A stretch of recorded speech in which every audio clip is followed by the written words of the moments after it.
আসসালামু আলাইকুম। শুভ নববর্ষ, হ্যাপি নিউ ইয়ার। আজকে 2025 সালের জানুয়ারি মাসের 1 তারিখ।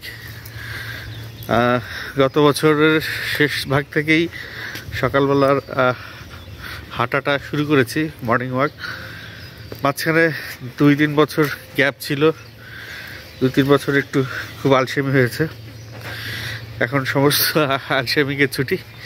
তো যাই হোক, আমার বাসার সামনের যে রাস্তাটা, এই রাস্তাটা এদিক দিয়ে এসে গণকবরস্থানের রোডে গিয়ে মিশেছে, আবার পেছন দিক দিয়ে বাজার রোডে গিয়ে মিশেছে। তো রাস্তার উন্নয়ন কাজ অব্যাহত আছে, আর সম্ভবত কয়েক মাসের মধ্যে রাস্তাটা কমপ্লিট হয়ে যাবে।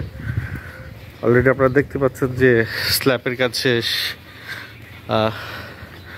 ম্যানহোলের ঢাকনা, স্ল্যাব সব শেষ, পাইপ টাইপ সব বসানো শেষ। এখন রাস্তাটা ঠিকঠাক করার কাজ চলছে। রাস্তাটা লেবেল করবে, লেবেল করার পরে হয়তো ঢালাইয়ের কাজ চলবে। তো এই যে আমি এখন যে এলাকায় থাকি, এলাকাটা একটু আরবান বা মফস্বল ফ্লেভার আছে, কিন্তু 1-1.5 কিলোমিটার সামনে গেলেই কিন্তু পুরো সিটি। মানে আমার এখান থেকে জাস্ট 1.5 কিলোমিটার সামনে, 1.5 কিলোমিটার না, 1 কিলোমিটারের মতো সামনে হচ্ছে rail line. Rail line cross করলে উত্তরা 6 নম্বর সেক্টর, 4 নম্বর সেক্টর। তো অলরেডি আমরা সিটি কর্পোরেশনের আওতায় চলে আসছি। ওয়ার্ড হয়ে গেছে গঠন। আমরা সম্ভবত 45 নম্বর ওয়ার্ডে থাকি। আগে এটা ইউনিয়ন পরিষদ ছিল। এখন সিটি কর্পোরেশনের যাবতীয় সুবিধা সব এখন এখানে ইনক্লুড করা হচ্ছে। রাস্তা প্রশস্ত করা হচ্ছে, গ্যাস, পানি, বিদ্যুৎ এগুলো নিশ্চিত করা হচ্ছে। তারপর ল্যাম্পপোস্ট বসানো হচ্ছে।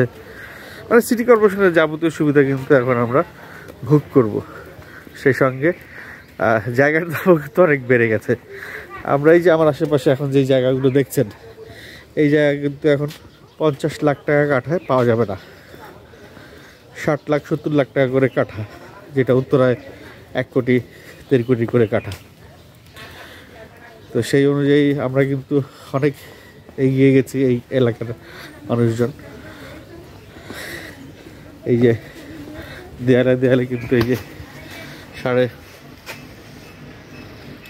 দেয়ালে মার্ক করা আছে 3 ফিট 6 ইঞ্চি ছেড়ে দিতে হবে। এরকম এই রাস্তাটা 22 ফিট হবে। সো 22 ফিট রাস্তা কিন্তু খারাপ না। বাসার সামনে 22 ফিট রাস্তা মানে হচ্ছে অলমোস্ট 2টা ট্রাক পাশাপাশি যাইতে পারবে। চলেন, চলতে চলতে আজকে অনেক কথা বলবো। বছরের প্রথম দিন, সঙ্গে থাকবেন ইনশাল্লাহ। বাসা থেকে হাঁটতে হাঁটতে নদীর পাড়ে চলে এসেছি। আমার বাসা থেকে একটু সুবিধা যে 1 কিলোমিটারের ভিতরে, আবার 1 কিলোমিটার হবে না, 1.5 কিলোমিটার হতে পারে, 1.5 কিলোমিটারের ভিতরে আবার নদী আছে। এটা হচ্ছে তুরাগ নদী। এখন তো শীতকাল, নদীতে পানি নাই, পানি কম, যার কারণে পানির রঙটা কালো হয়ে আছে, নোংরা হয়ে আছে। তো এই জায়গাটা কিন্তু বর্ষার সময় খুবই প্রাকৃতিক সৌন্দর্যে একেবারে ফুলে ফেপে ওঠে। শীতকাল আর অন্যান্য সময়টা আসলে শুকনার মৌসুমটা খুব একটা ভাল লাগে না। তারপরেও সকালবেলা এরকম একটা খোলা পরিবেশে হাঁটার মজাই আলাদা।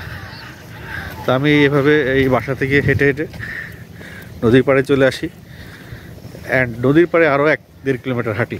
তো টোটাল অলমোস্ট 5 কিলোমিটার সকালে, 5 কিলোমিটার না হলেও 4 কিলোমিটার সকালে হাঁটা হয় আমার।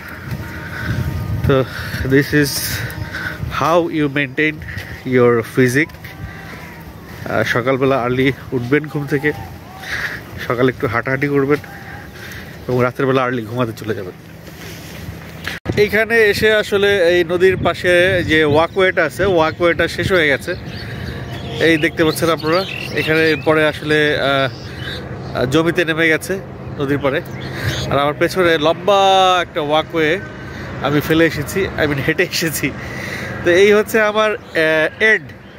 বাসা থেকে নদীর পাড়ে হাঁটতে হাঁটতে ওয়াকওয়ের লাস্ট মাথা পর্যন্ত আসাটা হচ্ছে আমার হাঁটার কাজ, এবং হেঁটে হেঁটেই আবার বাড়িতে ফিরবো।